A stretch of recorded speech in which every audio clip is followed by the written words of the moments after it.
नीति वचन नीति सूत्रे अध्याय 15 रोज का 30 प्रोवर्ब्स नीति सूत्रे चैप्टर 15 अध्याय 15 और वर्स 30 आंखों की चमक से मन को आनंद होता है और अच्छे समाचार से हड्डियां पुष्ट होती है।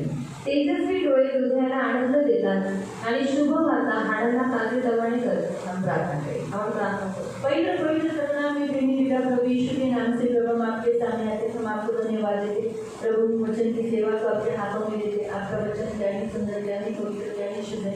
इसलिए वचन ध्यान से सुनने के लिए सहायता करना, दया रखना प्रभु, और जो सुनते हुए पालन करने की मदद करना प्रभु यीशु के नाम से आमीन। Praise the Lord, hallelujah hallelujah. आनंद, मन का आनंद मिलने का और एक जगह बताया है और एक वहाँ बात बताइए आंखों की चमक आणि मनाचा आनंद भेटण्याची अजून एक जागा सांगण्यात आलेली आहे डोळ्यांचा प्रकाश। अगर आप आंखों की चमक से यानी आंखों के रोशनी से और आंखों की रोशनी से क्या करोगे, जितना देखोगे, जितना अच्छी बातों को देखोगे उतना आप आनंदित होगे आणि तेजस्वी डोळ्यांनी तुम्ही जेवढ्या चांगल्या गोष्टी बघाल तेवढं तुम्ही आनंदित व्हाल। परमेश्वर ने हमें आंखें दिए देखने के लिए आणि देवाने आपल्याला डोळे दिले आहेत बघण्यासाठी। हम जो देखते हैं उससे हमें आनंद मिला है आणि आपण जे बघतो त्याच्यातून आपल्याला आनंद भेटला पाहिजे। देखना एक क्षमता, देखने की जो क्षमता है वो हमें आनंद देती है, एक मजबूत क्षमता, मजबूत बात है ये। आणि बघण्याची जी क्षमता आहे ती आपल्याला आनंद देते, ही एक मजबूत गोष्ट आहे। इसलिए हम अगर सूर्य को देखते हैं आणि जेव्हा आपण सूर्याला बघतो, नक्षत्रों को देखते हैं, नक्षत्रांना पेड़ों को देखकर आणि झाडांना बघून, नदी नालों को देखकर आणि नद्यांना पाहून हम आनंद करें, आपण आनंद करायचा। हम देखने से तो ऐसे नहीं, हमारे देखने से भी हम उन वस्तुओं को जो अंधे देख नहीं सकते, लेकिन हमें आंखें होने के कारण हम उन वस्तुओं को देखकर जब आनंद करते हैं तो वो मन का आनंद भी बन जाता है। अंध्या गोष्टी आनंदी जे असतात ते बघू शकत नाहीत, पण आपण आपल्याला बघायला भेटते त्या गोष्टींना पाहून जर आपण आनंद केला तर आपल्या हाडांना ते चांगलं आहे। नीति वचन 15 का पढ़ रहे, 15 अध्याय उसका 30 प्रोवर्ब्स चैप्टर 15 वर्स 30 पढ़ रहे हैं। तो कहने का उद्देश्य मन का आनंद का बहुत सारी बातें बताई। आज दूसरा हम देख रहे हैं हमारी हड्डियां कैसे पुष्ट होगी, हर्ष पुष्ट तभी रहेगी आणि आपली हाडं हर्ष पुष्ट केव्हा राहते, जब अच्छा न्यूज हम सुनते, अच्छी बातमी हम सुनते आणि जेव्हा चांगली शुभ वार्ता आपण ऐकतो, जैसे अच्छी बातें सुनो, म्हणून चांगल्या गोष्टी आहेत। अच्छी बात, सबसे अच्छी बात है वो है प्रभु का वचन आणि सर्वात चांगली गोष्ट आहे ती म्हणजे देवाचं वचन। सुसमाचार एक अच्छी बात है आणि शुभ वार्ता एक चांगली आहे। जितना हम परमेश्वर का वचन सुनते आणि जेवढा आपण देवाचं वचन ऐकतो उतना हमारी हड्डियां हर्षपुष्ट होती आणि तेवढी आपली हाडं हर्षपुष्ट होतात। और पुरुष को मालूम है हम वचन ज्यादा सुनेंगे आणि दुसऱ्याला माहिती जर आपण जास्त वचन ऐकलं हमारी हड्डियां मजबूत हो जाएगी, तो आपले हाडं मजबूत होते, स्ट्रॉन्ग हो जाए आणि आपण मजबूत बनू और यही हड्डी से हम उसको मारेंगे आणि ह्या हाडाने आपण त्याला मारतो। इसलिए हमें वचन सुनने नहीं आणि म्हणून आपल्याला वचन ऐकू देत नाही, इंटरेस्ट नहीं देत आणि त्याच्यावर आवड देत नाही। इसी कारण से म्हणून त्या कारणामुळे हमें रुकावटें डालता, तो आपल्याला अडचण डालेगा। वचन सुनना, पण वचन ऐकणं, समाचार सुनना, सुवार्ता यीशु के बारे में सुनना, यीशु बद्दल ऐकणं, इससे हमारी हड्डियां हर्षपुष्ट होती है, याच्याद्वारे आपली हाडं हर्षपुष्ट होतात। अब और एक वचन देखेंगे, अजून एक वचन पाहूया, नीति वचन 16 नीति सूत्र अध्याय 16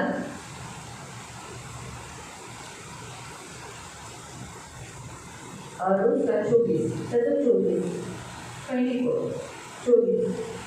मधुर शब्द मधासारखे फिरकत असतात, ते आपल्याला गोड वाटतात आणि हाडांना आरोग्य देतात। क्या लिखा है फिर से? मधुर शब्द, मनभावने वचन, मनभावने शब्द मधासारखे फिरकत असतात। मध का जो पोला रहता है, मध छत्ता रहता है, उससे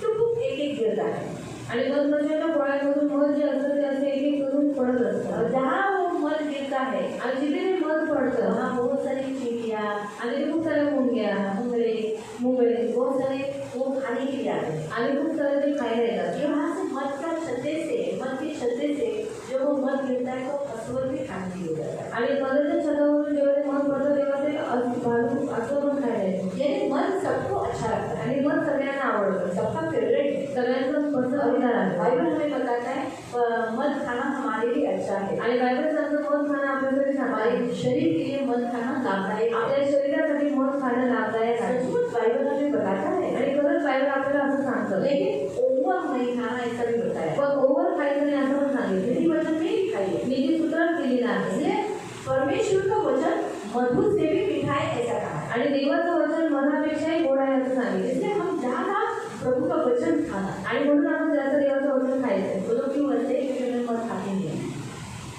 इसीलिए वो लोग ऐसे कहते हैं। तो मध है ना, मध किसे मीठा रहता है, और एक मीठे के साथ साथ वो एक मेडिसिन का काम करता है, आणि मध हे गोड असतं आणि ते गोडाबरोबर ते औषधाचं काम करतं। वैसे परमेश्वर का वचन भी है ना, और तसं देवाचं वचन है ना, मीठा है, गोड आहे, और मेडिसिन का काम करता है, आणि औषधाचं काम करतं। तो मेडिसिन किसको देता है, आणि औषध कोणाला देतं? हमारे हड्डियों को, हमारे शरीर को, हमारे प्राण को, हमारे खून को, आणि आपल्या हाडांना, आपल्या शरीराला, आपल्या प्राणाला आणि आपल्या रक्ताला। इसीलिए प्रियो, प्रभु का वचन हम जितना सुनेंगे, तो जेवढा आपण देवाचं वचन ऐकू उतना हमारा लाभ होगा, तितका आपला फायदा होईल। तो दूसरा पॉइंट, अगर हमारी हड्डियाँ हष्ट पुष्ट रहनी है, मजबूत रहनी है, तो अच्छी बातमी, अच्छी न्यूज सुनो, अच्छा सुनो, और दूसरा मेन प्रभु का वचन सुनो। आणि जेवढं जर तुम्हाला तुमची हाडं हष्टपुष्ट पाहिजे आहे, तर तुम्ही चांगल्या गोष्टी ऐका, आणि मेन तुम्ही देवाचं वचन ऐका। ऐकलं तुम्ही बातमी जी बोलली है ना, ते फल्याना मुझे बरोबर है, और बात मत सुनो, जो बाजू वाली की जो लड़की है ना, वो किसी बेटी के साथ है, ऐसी बातों को मत सुनना। अब वो ऐक लो ना, और सुना क्या ये ऐक रहे, तुझी बाजू वाली जिसने ऐसी बोलत होती, और मैंने सुना है तेरी पड़ोस वाली तेरे बारे में ऐसे बात करेगी, ऐसी बातें मत सुनो, आणि अशा गोष्टी ऐकू नका। इससे आपकी हड्डियाँ झिझकती, आणि याच्याद्वारे तुमची हाडं चुस्त होतात, दुखी होऊन जातात। अगर कोई आपको आकर आपको बारे में बताएगा, तो तेरे बारे में ना, तेरी ननद, तेरी भाभी, तेरा पति ऐसा बात कर रहा था कि वो अच्छी नहीं है, तो आपको कैसा लगेगा? कितना अच्छा बोला, ऐसा खुश होएंगे क्या? आणि तुमच्याबद्दल तुमचा नवरा किंवा तुमची वहिनी, आणि जर कोणी तुम्हाला येऊन सांगितलं की असं ती लोक तुझ्याबद्दल बोलत होते, तुम्हाला आनंद होईल ना? दुःखी होता, दुःखी व्हायला, दुःख से हमारी हड्डियाँ झिझ जाती, आणि दुःखाने आपले हाडं शुष्क होतात। आपको समझ में आए? इसीलिए ऐसी बातें सुनो ही मत, आणि म्हणून अशा गोष्टी तुम्ही ऐकूच नका। ऐसी बातें जिससे हमारे हड्डियों के ऊपर असर होगा, आणि अशा गोष्टी ज्याच्यामुळे आपल्या हाडांवरती असर होईल। साथ साथ अच्छा बोलो भी, आणि सोबत तुम्ही चांगलं बोला। कभी कभी क्या होता है, हम सुनते तो अच्छे हैं, आणि कधी कधी आपण ऐकून चांगलं, लेकिन बोलते बहुत कड़वे हैं, पण बोलतो आपण कडू, बहुत कड़वे, खूप कडू, तीखे, ठीक आहे, नोकीले, छुरीले, आणि ठोकणारे बोलतो। जैसे अगर आप नहीं शायद बोलते होंगे, कोई दूसरा तो आपको होगा, आपको, आणि तुम्ही बोलत असाल, दुसऱ्यांचा अनुभव होते तुम्हाला, बहुत अच्छा वचन सुनते हैं, अच्छा वचन पढ़ने वाले हैं, अच्छा वचन सुनने वाले हैं, लेकिन उनकी बोली में विष है, आणि चांगलं वचन ऐकणारे आहे, चांगलं वचन बोलणारे आहे, पण त्यांच्या बोलण्यामध्ये विष आहे। बाइबल में हमें बताती है, बाइबल आपल्याला सांगतं, नीति वचन अध्याय 12 का, नीति सूत्र अध्याय 12 और उसका 18वां वचन अगर आप पढ़ोगे ना, तो 18वां वचन जर तुम्ही वाचलं ना, प्रोव्हर्ब्स 12, नीति सूत्र अध्याय 12, उसका वचन 18, त्याचं वचन 18, त्याचं वचन 18। काही लोकांना टोचून बोलण्याची आवड असते, कुछ लोगों को टोच के बात करने की आदत रहती है, तलवार चुभाने की आदत रहती है, बोलते ना, तो ये लोग देखो बोलते बोलते एक उंगली मारेंगे, चुभाएंगे, वो लोग सोचेंगे भी नहीं कि वो उंगली कितनी जोर से लगती है, आणि ते लोक विचार नाही करत, बोट खूप जोराने लागतं, तो कोई बैठे रहेंगे पीछे से, कोई जल्दी से उंगली ठोकेंगे, आणि कोणी असं बसते असेल तर मागून बोट लागतात, जितना जोर से लगा वो इसके बारे में सोचेंगे, आणि त्याच्याबद्दल ते विचार नहीं करत। जब उनके साथ होगा तब उनको मालूम पड़ता, आणि जेव्हा त्यांच्याबरोबर होतं तेव्हा त्यांना माहीत पडतं, उनको बराबर होता है, आणि तेव्हा बरोबर त्यांना राग येते। वो जब किसी को करेंगे तो सामने वाला गुस्सा नहीं करता, आणि ते जेव्हा कोणाला करतील तर समोरच्या व्यक्तीने राग नाही केला पाहिजे। ऐसे किसी का बोलना भी ऐसा रहता है ना, एकदम चूक जाता है, एकदम बुरी रीति से चूकता है, आणि असं काही लोकांचं बोलणं आहे ना, ते खूप वाईट रीतीने लागतं। पण तुझे मनुष्यांचे बोलणे आरोग्यदायी असतात, लेकिन जो बुद्धिमान रहता है, समझदार रहता है, वो समझ के और अच्छी बात बोलता है, जिससे सामने वाला सुनने वाला शंगाई प्राप्त करता है। इसलिए ना सिर्फ सुनना ही नहीं, लेकिन ऐसे शब्द आप निकालो जिससे आपका हड्डियाँ अच्छी रहे, आणि फक्त ऐकणंच आहे, पण असे शब्द तुम्ही काढा ज्याच्याद्वारे तुमची हाडं हष्टपुष्ट राहते। आप ऐसे बोलो, असं तुम्ही बोला जिससे आपकी हड्डियाँ आनंद करें, आणि ज्याच्यावर तुमच्या हाडाने आनंद केला पाहिजे, आनंदित होने चाहिए, आनंदित झाले पाहिजे। कुछ ना भाषण से, गलत भाषण से, चुभने वाले भाषण से आपका ही नुकसान होता है आणि दुसऱ्या भाषणामुळे तुमचं नुकसान होतं। इसीलिए ऐसी भाषा इस्तेमाल करो आणि अशा भाषेचा वापर करा से आप पर भी और सुनने वालों पर भी अनुग्रह हो आणि ज्याच्यामुळे तुमच्यावरही आणि ऐकणाऱ्यावरही कृपा व्हावी। इसलिए हमारा बोलना कैसा हो, नमक के जैसा रुचकर, यानी नमक के जैसे स्वादिष्ट आणि म्हणून आपलं बोलणं मिठासारखं रुचकर असलं पाहिजे ना। हे वचन का लिहिलं आहे आणि हे वचन कोणी दिलेलं आहे?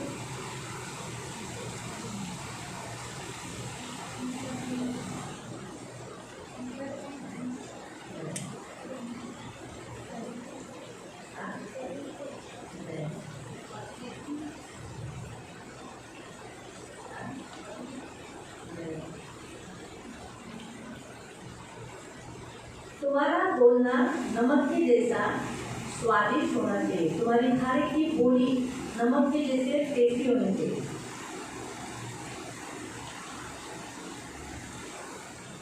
कहाँ लिखा है?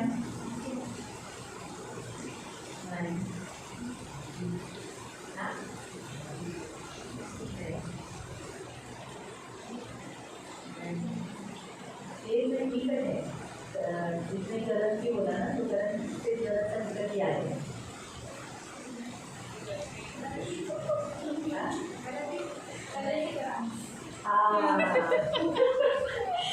कोलेशियंस चैप्टर 4 में है, कलसी ग्रंथपत्राचे 4 वडे आहे। तुलसीयों की पत्री, कलसी ग्रंथपत्र अध्याय 4 कमेरिकाचे 6 होगा, त्याचं एक होतो 5 6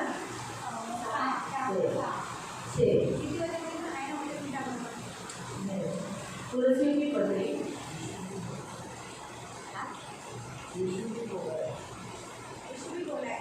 हाँ, यीशु भी बोला है कि तुम्हारा बोलना हाँ भी हाँ ना भी ना हो, लेकिन मैंने बोला नमक ही जैसा। यीशु ने कहा तुम्हारी बोली हाँ की हाँ ना की ना हो, उससे बढ़कर जो है वो पाप है, लेकिन मैंने बोला तुम्हारा नमक के साथ टेस्ट देता है ना। अगर आप खाने में नमक डालते तो खाना टेस्टी लगता है, वैसे अपनी जबान में नमक डालें तो आपका जबान से अच्छे शब्द निकलेंगे। कायदे गोटिया छोटिया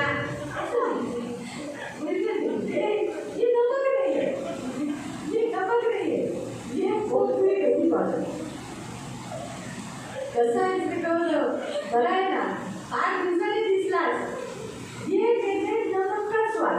तो म्हणले अरे वा, चार घडी चांगली बोलली।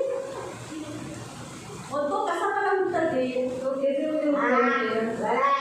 असं बोलेल का? कसं बोलेल? वो कैसे बोलेगा? हाँ जी बरं आहे, आज दिन ठीक हो। घरी गेल्यावर तो काय सांगेल? गणपत जाने के बाद तो क्या बोलेगा? अगदी आनंदाने नाचत रस्त्यात चालताना अगदी आनंदाने जाऊन बोलेल, वो दीदी ने माझा समाचार घेतला और आनंद से बताएगा कि दीदी ने मेरे बारे में पूछा। आज तक समझा और समझो त्याला काय रे पाट्या कुठे होता एवढे दिवस?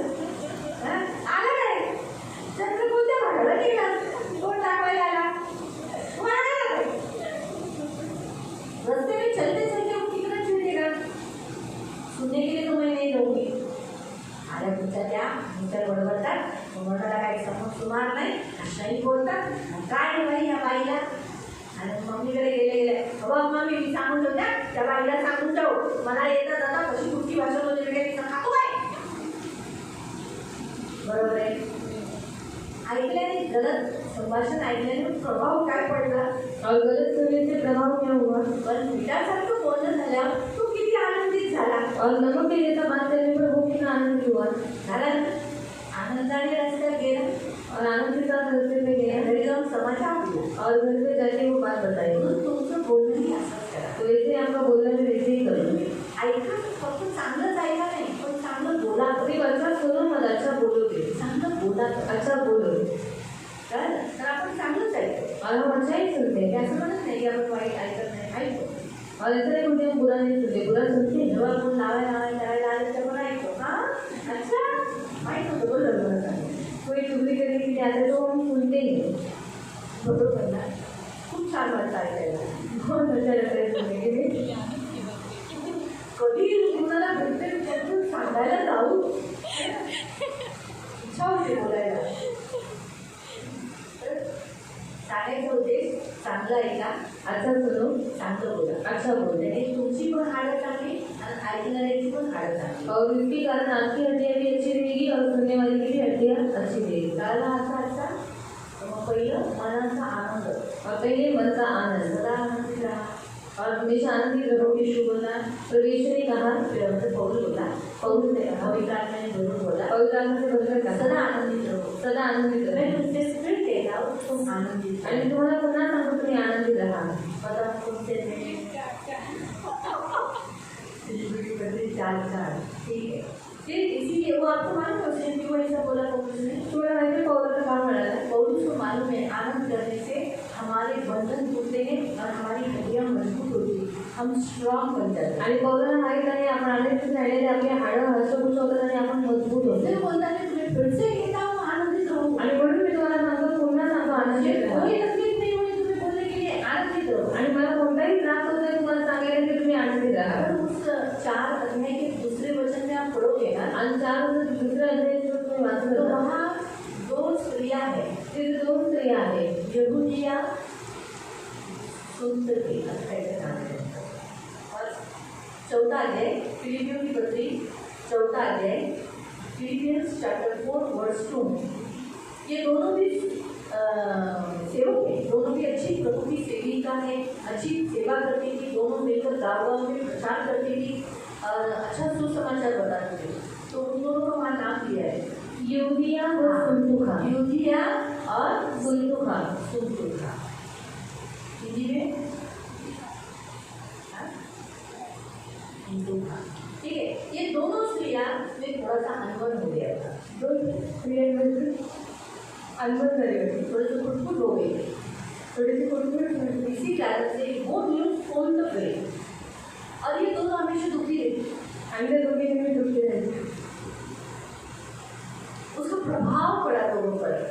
अंदर का प्रभाव होगा. एक का मुंह जब एक का तुम ठीक है एक कुछ भी कॉमेडी प्रीचिंग किया, कुछ भी हुआ, जय यीशु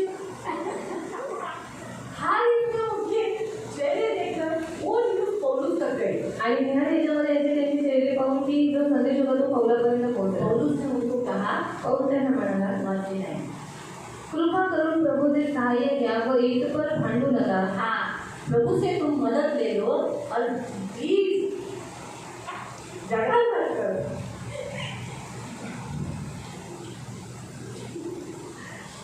सच है ना, झगड़ा मत करो. और अरे क्या करिए, वो वचन ही ऐसा है. वो लोग इतने गुस्से हो गए कि उनको पौलुस को वो न्यूज गई. और एक मन रहो, आगे वैसे लिखा है एक मन रहो. इसका मतलब है तुम सदा आनंदित रहो. आणि याचा अर्थ है तुम सदा आनंदित रहो. उनको आनंद करने के लिए बोला, त्याला आनंद करायला सांगितलं. ऐसा पूरा कभी तो नहीं बोला. आणि असं कोण नाही सांगितलं. मैं भी यहाँ कभी कभी खड़े खड़े देख लेती हूँ, सब मेरा नजर सबके ऊपर जाता है. आणि तो उभा असते नंतर माझी नजर सगळ्यांवर जाते. मैं देखती हूँ, अरे आज बहुत कोई लोग मेरा मैसेज है, टेंशन नहीं, बड़ा टेंशन है. कुछ लोग ऐसे इनको टीचिंग में डाउट है. कुछ लोग मुझे मालूम पड़ता है करवाहट में ये किसी से नाराज है, शायद मुझसे ही है या किसी और से है, लेकिन नाराज है, ये मुझे मालूम पड़ जाता है. कोई कोई लोग ये आनंदित होगा. आज कुछ इसके करने के बाद बहुत आनंद दिख रहा है, खुश है. फिर उनकी खुशी का रात को पूछने से पहले दीदी मी त्याला आता नाही आणि तो आता नाही किती बरं झाला, मला किती आनंद झाला. कोणी पता घ्या म्हणजे देव किती प्रार्थना आहे बघितलं ना.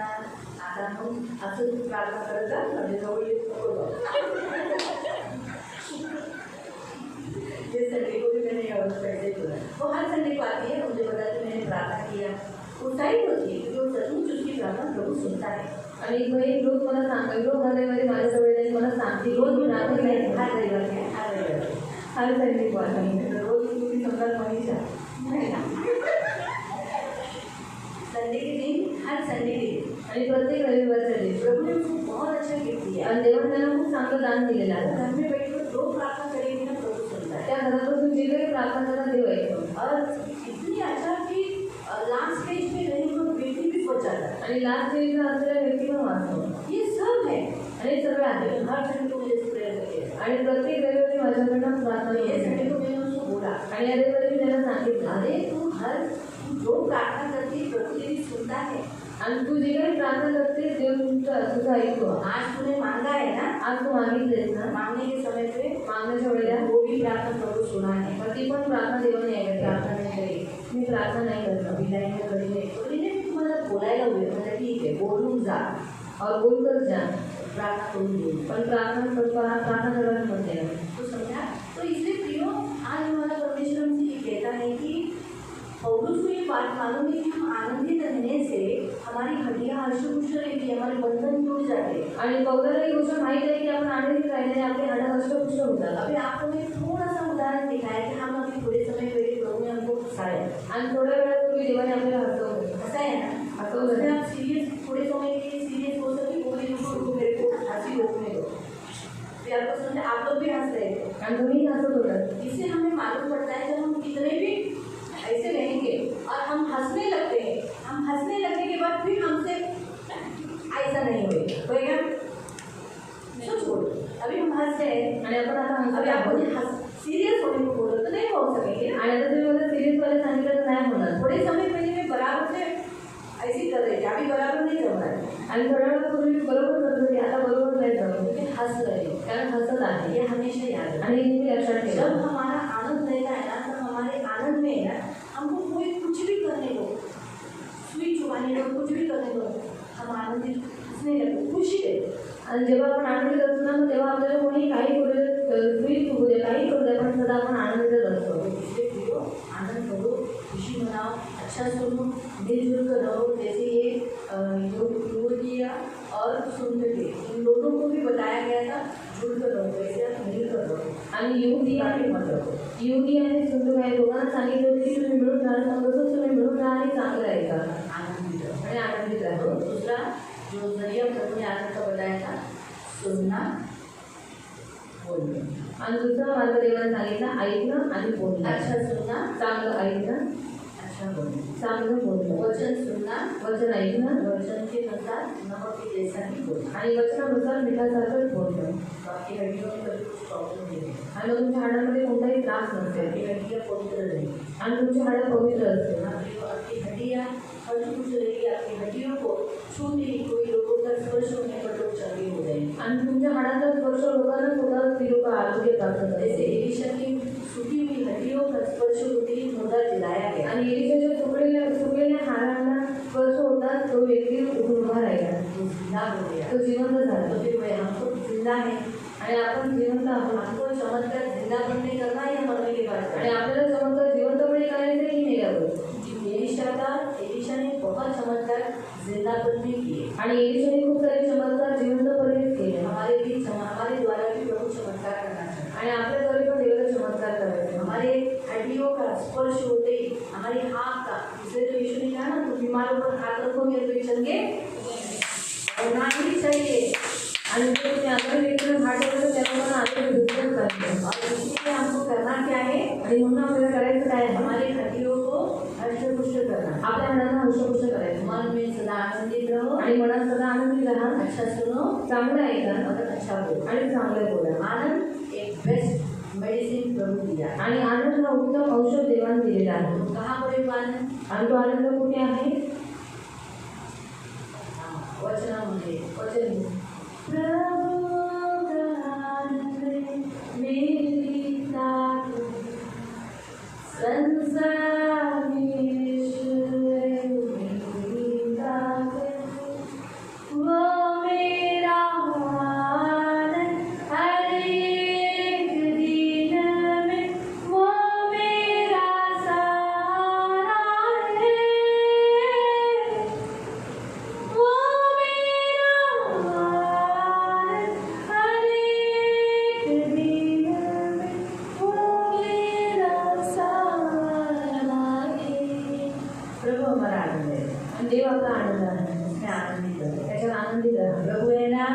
दिला बस बस.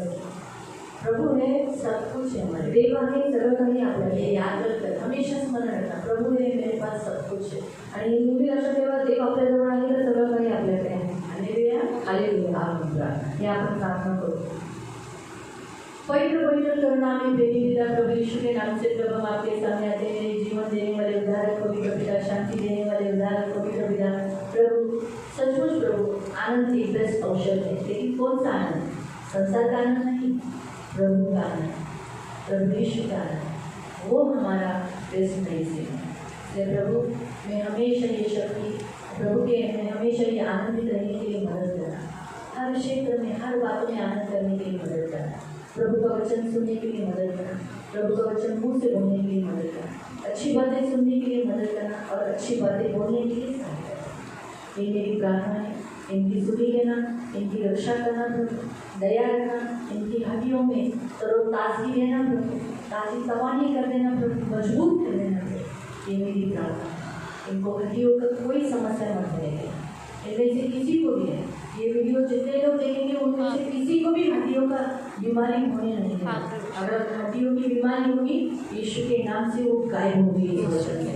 और अब इनकी सबकी हड्डियाँ हष्ट पुष्ट हो चुकी है, निरोगी हो चुकी है.